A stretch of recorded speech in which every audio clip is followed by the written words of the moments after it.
Teman-teman, grup Facebook Fiverr Seller Indonesia diramaikan sebuah laporan dari salah satu anggota grup tersebut di mana akun Fiverr-nya katanya dihack, teman-teman ya. Jadi kronologisnya yang bersangkutan mendapatkan inbox dari seorang buyer ya untuk chat seperti biasa. Di sini kalau saya lihat dari kronologisnya seperti halnya seseorang yang ingin berdiskusi tentang masalah order ya, dan nggak tahu kenapa tiba-tiba yang dialami oleh pemilik akun tersebut tiba-tiba saldo yang ada di Fiverr-nya ya, tahu ya saldo Fiverr hasil dari kerjaan kita ya, tiba-tiba dipakai untuk memplace order atau mengorder sebuah jasa ke orang lain, yang artinya saldo hasil kerjaan beliau tersebut ya dipakai untuk dikirim ke orang lain.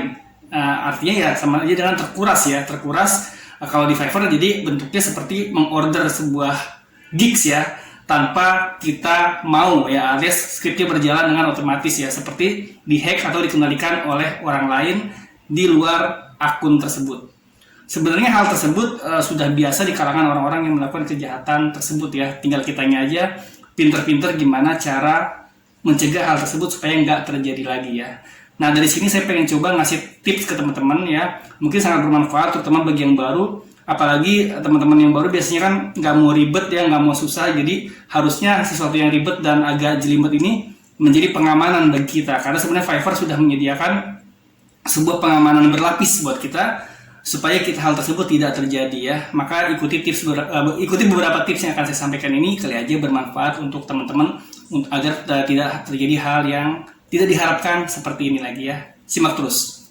Oke teman-teman, ikuti beberapa tips ini supaya teman-teman tidak mengalami hal yang serupa yang dialami oleh teman kita yang ada di grup Fiverr Seller Indonesia ya. Yang pertama, pastinya jangan tergiur dengan harga orderan yang mahal dari orang yang baru dikenal ya. Biasanya seorang penipu di Fiverr itu selalu mengiming-imingi dengan harga yang besar ya, dan menyuruh kita untuk melakukan sebuah tindakan yang di luar ketentuan dari Fiverr ya. Yang kedua, jangan mudah untuk mengklik sesuatu ya yang tidak familiar dengan bidang kita ya. Misalkan kita adalah seorang desain grafis ya, tentunya file-file yang atau link yang sering kita temukan itu memiliki extension, kalau nggak PSD ya PDF, AI ya, dan sebagainya ya. Nah, di luar dari itu sebaiknya kita berhati-hati ya. Seandainya ngirimnya atau seandainya emang pengen ngirim ke bentuknya di luar itu, pasti kita harus browsing dulu ya, kira-kira extension ini untuk apa ya gitu ya. Jadi jangan mudah mengklik sesuatu ya. Yang ketiga ya, pastikan teman-teman jangan mau jika disuruh bayar sesuatu ya, karena di sebuah situs freelance itu kita bekerja, kita yang dibayar, dan kesannya kita bayar sesuatu pun itu belakangan ya. Kayak Fiverr misalkan minta sekian dolar dari hasil kerja kita, minta $1 dari $5 pekerjaan kita, itu diambilnya belakangan ya, nggak di depan. Jadi kalau seandainya ada seorang buyer bilangnya harus bayar administrasi dan sebagainya untuk kelancaran pekerjaan, sudah pasti itu penipuan ya. Itu yang ketiga ya. Nah, yang keempat sebenarnya sesuatu yang paling malas dilakukan oleh seorang pemula atau orang awam ya, yaitu menggunakan pengamanan berlapis ya. Beberapa orang mungkin menganggapnya ini adalah sesuatu yang ribet ya, karena ada semacam kirim kode OTP ke nomor smartphone kita ya, atau ke email kita, dan perlu adanya secret question ya, atau pertanyaan rahasia ya. Sebenarnya ini memang bagi orang yang baru mulai ini ribet ya, jelimet ya. Namun sebenarnya ini adalah upaya dari Fiverr untuk memberikan pengamanan yang bagus ya, pengamanan yang berlapis. Jadi pastikan teman-teman setting pengamanan berlapisnya ya. Teman-teman bisa masuk ke bagian akun setting, dan di situ ada security. Teman-teman bisa membuat semacam pengamanan berlapis yang bentuknya seperti mengirim OTP ya, kode OTP ke smartphone, dan security question atau pertanyaan rahasia seperti siapa nama ibu kamu ya, di mana kamu sekolah pertama kali, siapa nama teman kecil kamu gitu ya.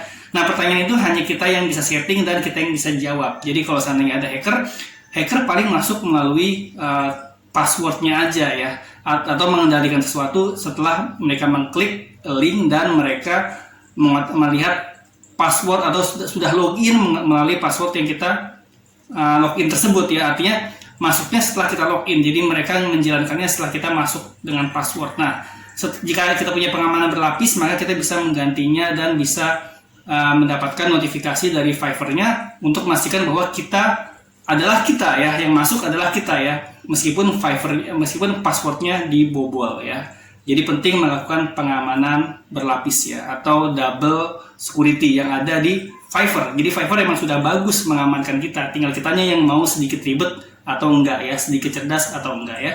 Yang kelima ya, tips yang kelima dari saya, sering-sering mengecek terakhir di mana kita login ya.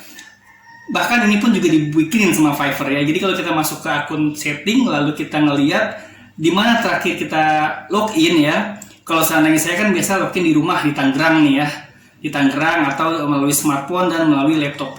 Dan tiba-tiba ada login di daerah Tanah Abang ya, maka saya atau kita patut curiga ya. Ketika kita curiga, maka kita sign out aja tuh. Karena ada tombol sign outnya tuh ya, per lokasi ya, kita bisa sign out.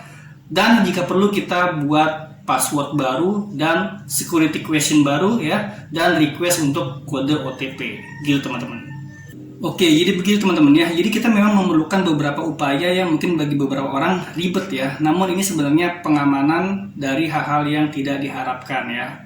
Saya mengucapkan terima kasih kepada teman kita yang berani share ya, meskipun ketipu ya. Kalau saya biasanya kalau ketipu tuh sih diem-diem aja ya, malu ya. Tapi yang bersangkutan ketipu namun share. Akhirnya kita dapat hikmah dari kejadian ini ya. Kita bisa menggali lebih dalam dan kita bisa saling mengingatkan dan memberikan tips untuk mencegah hal tersebut tidak terjadi lagi ya. Saya doakan mudah-mudahan teman kita yang mengalami hal tersebut diganti rezekinya dengan yang lebih baik dan yang menipu mendapatkan petunjuk supaya tidak melakukan penipuan lagi ya teman-teman ya. Oke, demikian dari saya, semoga bermanfaat. Sampai jumpa di konten selanjutnya. Wassalamualaikum.